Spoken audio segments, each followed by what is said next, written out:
Question. Have you ever thought of, well, what a $10 bill was worth in about 1960, 62 compared to what a $10 bill is worth today? It's a lot of fun. Let's talk about it. Back in a minute.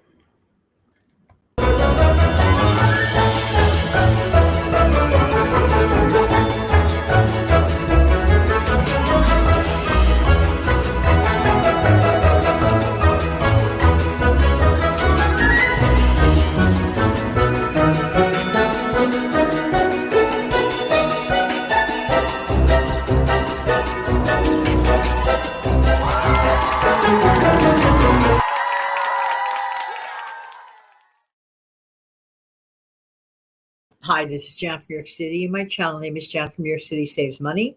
And I love helping you keep some more of your own hard-earned money. So nice to see you on this Sunday afternoon chat. Hope, as always, that this video finds everybody watching doing well. I had a little bit of a fun thing when I was watching an episode of a science fiction type show that was very popular in the late 50s and into the early 60s.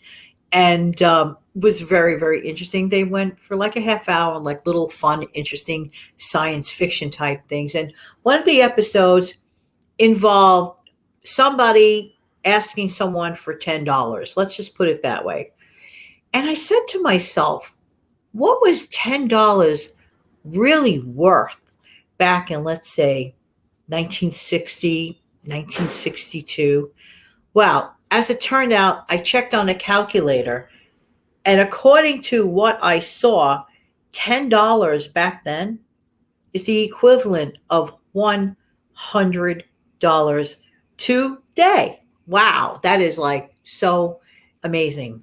Then there was another game show that I used to love to watch when I was a child, and it came on very late, considering 10 o'clock at night, a little kid wanting to watch this show where people would guess what occupation that person was. And you might remember it. And the prize back then, if you can even believe it, was just $50. But keep in mind, that was $50 back then. So their grand prize goal was not $50 the way you and I perceive $50 today.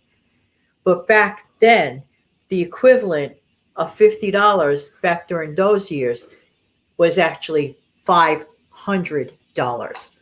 See the big difference? And sometimes I think because we get so many large numbers here in 2023 that we have actually become numb to numbers. Numb to numbers, big numbers bombarding us all the time. That sometimes if we have a quote, end of quote, small win, we don't even think of it as a win at all. And that's because we have been bombarded so many ways with such large numbers. We hear about trillions of dollars in certain types of debts, for example, or so many multiple thousands of dollars here, there, and everywhere. And that's kind of like not good because it diminishes, in my opinion, it diminishes the win. So, for example, I used to have a show called Save $10 on Tuesdays years ago on this platform. And some people might say, well, what's the big deal of saving $10? Well, I look back at 1960 and 62, and $10 was worth $100, okay? Of course, now it is not worth that, obviously. But why should we diminish the importance of the effort that we made? And I also look at it like this. Let's say, okay, so on Monday I saved or kept or decided to choose not to spend on Monday $10. Great. Suppose I decided to do that again, make a game of it type thing, a challenge. On Wednesday, same week, same week, then all of a sudden it has grown to $20. $20 back then was how much? 200? I know it has changed. I get it. Then suppose that same week I decided to save or keep or not spend or swap out or get creative and save another 15 or 20 or 30 or 5. Whatever the number is, because we have been so bombarded with big, big, big, big numbers all over the place, I hope and wish that it never diminishes your efforts. Because sometimes when our efforts are diminished, it's going to increase our likelihood to get discouraged. Don't just look at it as the little thing, okay? Another thing, imagine a bucket on the beach, okay? One little bucket on the beach, one little grain of sand. Nothing, right? Nothing. But let's just say we took our shovel into our bucket, into our pail, and we filled it up and filled it up. One scoop, what's that? Oh, 2 scoops. You remember doing that when you were a child, right? Either at the beach or on a sandbox, right? At least I know I've done it. And incremental, incremental. At first, it's nothing. Keep going, keep going, keep going. And eventually, it's going to overflow because you are consistent. You took something small, but you kept going.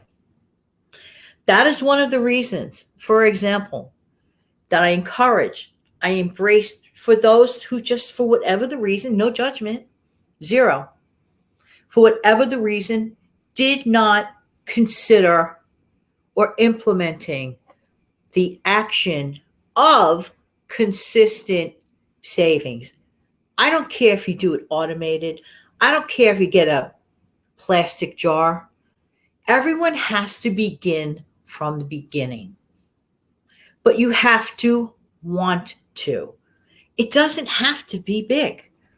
That's why I encourage the $1 a day. I call it a challenge because it's the idea of trying to find ways and make it a fun challenge.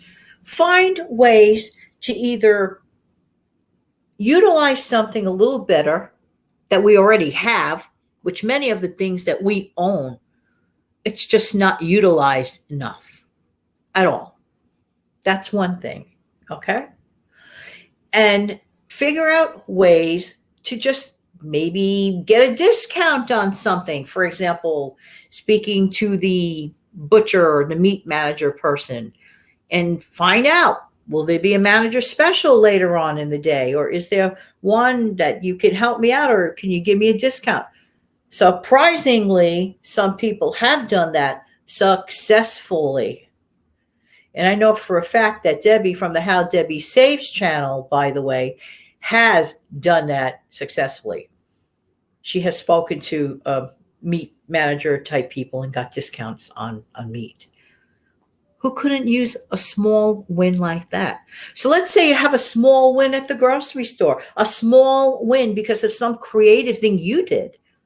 Suppose you decided to sell something that you no longer need, but could bless someone else as well for a better price for that person and a little bit extra income for you and a little more space to boot.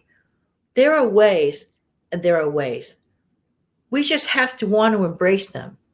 And we also have to figure out a good way to look at them. By the way, just wondering something. If you are enjoying this content, please let me know by doing this.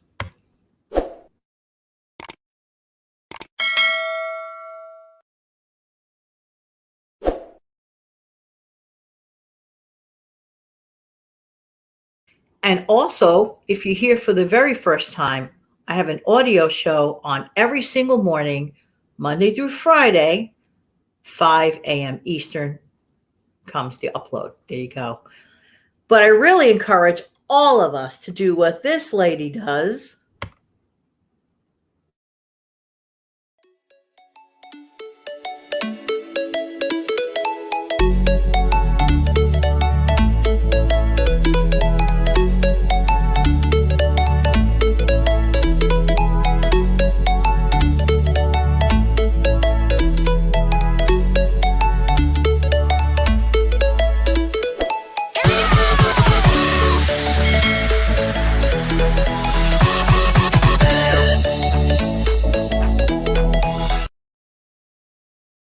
Have an amazing, fantastic week. Take good care now. Bye bye.